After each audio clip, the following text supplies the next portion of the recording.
Friends welcome back to my channel.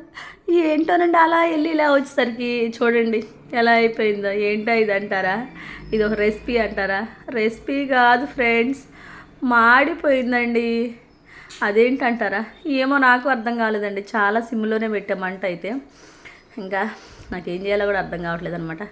నవ్వాలో బాధపడాలన్నట్టు. అసలు అయితే ఎలా మాడిపోయిందంటే అలా మాడిపోయింది అనమాట. ఇడ్లీ పిండి ఉందండి, ఇడ్లీ పిండితో వేస్తే నాకు అసలే రావు. అబ్బా నేను వచ్చేసరికి తీయంగులను భలే వచ్చేసింది అనిపించింది అనమాట. నా ఇడ్లీ పిండి కష్టాలన్నమాట. ఇంక దేవుడికి కూడా ఎరగనట్టు.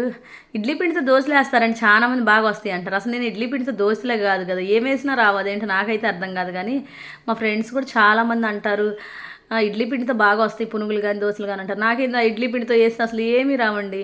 నేనుండి ఇంక ఇడ్లీ పిండి కొంచెమే ఉంటే ఉల్లిపాయ పచ్చిమిరకాయ జీలకర్ర కొంచెం కరివేపాకు శనగత్నాలు వేసేసారండి. అస్సలు రాలేదండి, మాడిపోయింది. చూడండి ఎలా ఉందో ఫ్రెండ్స్.